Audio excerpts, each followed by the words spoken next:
barre soleil, la cap baigné, yon carnaval couleur mélangé. Moi dis merci pour de grandes gemmes, pour qu'aime qui n'a mis tant comme qui va jamais. Bonjour et lumière, bienvenue dans ce petit cours introductif de philosophie. Je sais que la situation est assez difficile, donc je vous invite à garder le moral parce que tant que va le moral, ça va, ça peut aller. Alors, on y va. Philosophie. C'est une matière nouvelle pour vous et pour certains, pour certaines, ça donne la grosse tête, mais il n'y a pas de quoi s'inquiéter. Et je suis là pour vous aider, pour vous accompagner, pour que cette, cette nouvelle discipline vous semble belle, agréable et facile à aborder. Donc, on y va. Alors, dès que vous pensez philosophie, il faut que vous ayez en tête cette expression-là. Sûrement, vous l'avez déjà entendu. C'est le mot logos. Et dans la plupart des disciplines qui se terminent par logie, et c'est l'étymologie même de ce mot. Et logos, et qui est du grec. Et pour ceux et celles qui sont versés dans la religion, vous pouvez même penser aussi au verbe divin. Lorsqu'on vous dit au commencement était le verbe et tout a été créé par le verbe. Donc, première idée à avoir pour la philosophie, c'est se fixer sur ce verbe, sur ce logos. Mais quand on dit logos, ça vous fait penser à quoi? Le logos, ça vous fait penser à la parole, au discours. Ça vous fait aussi penser au raisonnement, aux pensées. Eh bien, c'est ce sur quoi s'assoit la philosophie.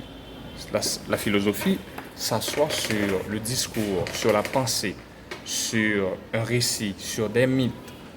La philosophie se construit à partir de tout ça. La philosophie, je dirais que c'est un ensemble, c'est un ensemble de figures, une multiple figure du logos, les diverses modes et manifestations du logos, les diverses manifestations, les diverses figures du logos. Et ces figures viennent à nous et par définition, par récit, par mythe, sous forme de livres, etc. Maintenant, la philosophie, c'est, je dirais, un rapport au monde, un rapport, une réflexion sur le monde, une réflexion qui se présente tour à tour comme mythique, parce que les premières explications qu'on a voulu donner au monde étaient de l'ordre des mythes. Sûrement, vous avez pris connaissance de divers mythes et de diverses mythologies. Mythologie, je ne sais pas, haïtienne, égyptienne, romaine, grecque, qui donnent diverses explications sur la composition de l'univers, l'origine de l'univers. Tout ça, ça aussi, c'est de la philosophie. Mais cette réflexion sur le monde n'est pas seulement mythique. Et la réflexion philosophique, elle est aussi d'ordre physique. Parce que la philosophie a réfléchi sur sur la dimension physique du monde. Avant que, bien entendu, il n'y ait ce dépouillement progressif de ce grand ensemble qui était la philosophie. La philosophie aussi fait ce qu'on appelle une réflexion ontologique qui réfléchit sur l'ensemble, une réflexion psychologique, parce que vous le savez sûrement, les sciences humaines se rattachent et sont très proches de la philosophie jusqu'à présent. C'est aussi ça a aussi une dimension rhétorique, ça a aussi une dimension logique, une dimension anthropologique ou encore cosmologique. Et tout au long de l'année, dans ce cours de philosophie, vous allez faire connaissance avec des auteurs de l'Antiquité. Par exemple, nous avons Thalès, nous avons Pythagore, nous avons Socrate, Platon, Aristote, Épicure, Diogène, Plotin. Pour les temps modernes, vous aurez des auteurs comme Descartes, comme Hobbes, comme Locke, comme David Hume, comme Kant, comme Hegel. Si on se rapproche chez les contemporains, nous aurons à voir des auteurs comme Nietzsche, comme Heidegger, comme Marx et autres. Maintenant, si on essaie de se rapprocher de l'origine et d'essayer de proposer une petite définition pour essayer de mieux saisir ce qu'est la philosophie. La philosophie européenne et occidentale que nous sommes en train d'enseigner en classe de terminale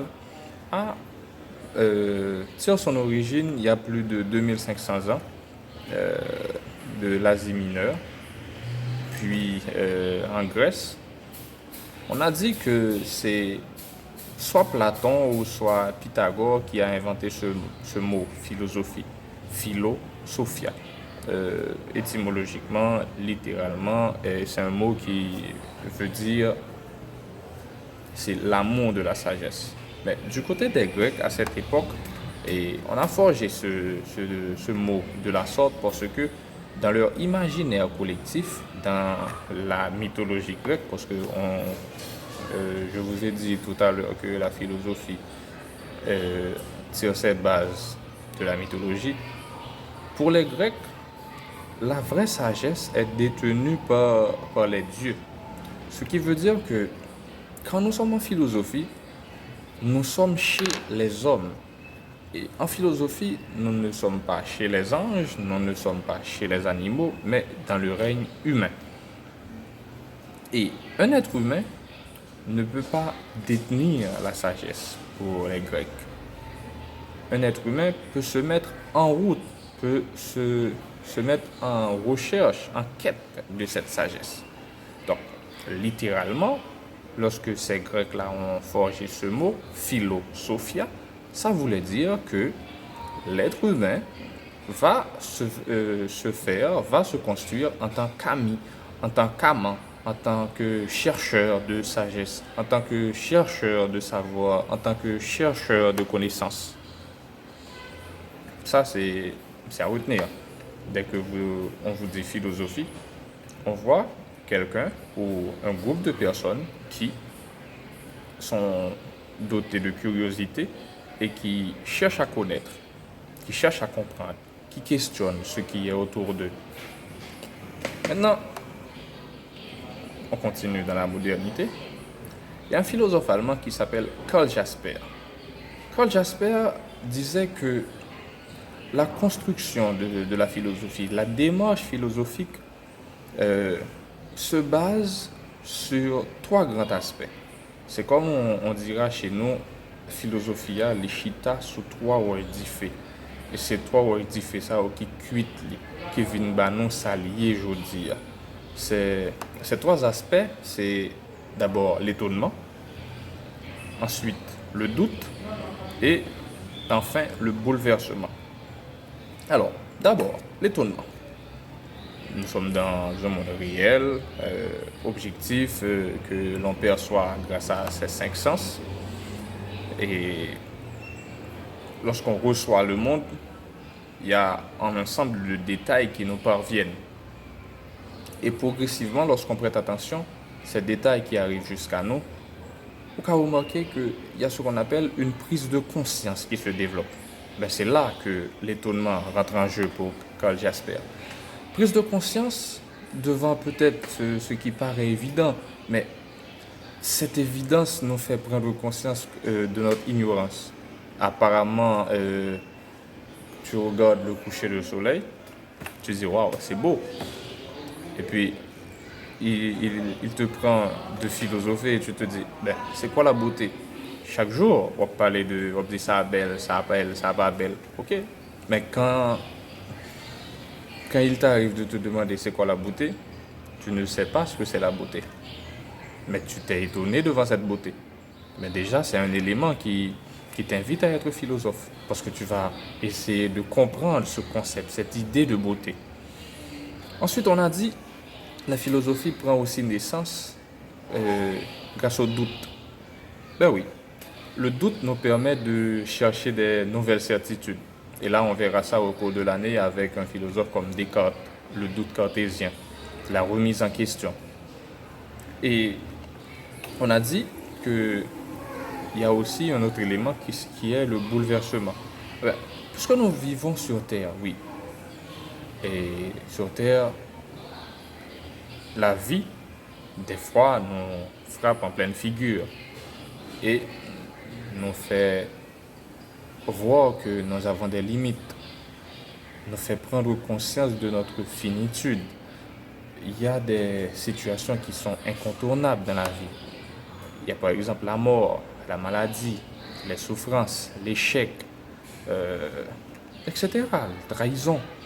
Ben, tout ça, ce sont des choses qui peuvent nous bousculer, nous blesser. Et dans ces moments difficiles aussi, il nous arrive de réfléchir et d'apprendre. Et c'est là que peut émerger le philosophe ou la philosophe qui a en nous. Maintenant, amour de la sagesse, rappelez-vous, c'est ce penchant, cette recherche de la sagesse, c'est ça la philosophie. Et en peu de mots, il faut retenir que, en général, comme définition, on peut dire que la philosophie est un questionnement sans réponse déterminée. Je reprends. La philosophie est un questionnement sur le monde, questionnement sur tout ce qui nous entoure, les divers aspects de la vie. C'est une quête de sens. Oui, on cherche à comprendre, on cherche à voir le sens des choses. Quête de sens. La philosophie, c'est une recherche jamais assouvie, parce que le monde est infini et les questions aussi sont infinies. C'est la raison pour laquelle c'est une recherche qui ne prend pas fin. C'est une recherche jamais assouvie qui implique, je dirais, l'autonomie. Oui, il faut que l'esprit soit autonome. L'autonomie et la réflexivité de l'esprit. Oui, il faut que l'esprit réfléchisse. Il faut que l'esprit se projette.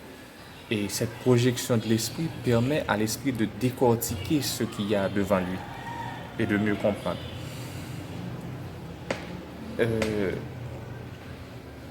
En philosophie, on a souvent recours à ce qu'on appelle des abstractions conceptuelles. Dès qu'on voit abstraction, abstrait, concept, ça renvoie à des idées. Oui, la philosophie réfléchit sur des idées. Avant tout, la mort, c'est une idée. La beauté, c'est une idée. La conscience, c'est une idée. La justice, c'est une idée. L'État, c'est une idée. C'est après avoir réfléchi sur ces idées que l'on va essayer de les mettre en œuvre, les réaliser. La philosophie, c'est aussi un art de vivre. Oui, pour beaucoup de philosophes, la philosophie a une dimension de pratique. Et c'est un art de vivre qui tend vers le bonheur. Oui, il y a ce but-là dans la philosophie. Être heureux, vivre bien. Et on peut dire finalement que la philosophie, c'est une vision du monde. La philosophie, c'est porter des lunettes et regarder le monde à travers ces lunettes. Donc, en gros, la valeur de la philosophie vient de son incertitude elle-même. Certes, on vous dira que la philosophie est faite de remise en question, de tralala, mais toute sa valeur réside là-dedans. Parce que c'est à force de réfléchir sur X et de réfléchir à nouveau sur X pour te faire comprendre de nouveaux aspects, des aspects qui ont été, je ne dirais pas négligés, qui n'ont pas été vus sur le moment. Et c'est là que la matière s'enrichit. Et c'est ce qui fait la beauté de la philosophie. Pour conclure, je vous laisse avec quelques questions philosophiques que le philosophe Emmanuel Kant a partagé avec nous. Il a dit, d'abord, question que vous pouvez vous poser aussi, que puis-je connaître? Qu'est-ce que je peux connaître? Question philosophique. Que dois-je faire? Que dois-je faire pour vivre bien? Que dois-je faire pour être juste? Que dois-je faire pour être, je ne sais pas, pour retrouver ma place dans la société, pour donner un sens à ma vie? Que m'est-il permis d'espérer? Et vous et moi, en tant qu'être humain, nous pouvons aussi nous demander qu'est-ce que l'homme, qu'est-ce que l'être humain. Plus près de nous, on peut se demander qui suis-je? Oui, qui suis-je? Qu'est-ce que je fais sur Terre? Et encore, se demander là, en ce moment, en cette période de trouble, en quoi est-ce que je peux être utile? D'accord? Bonne journée.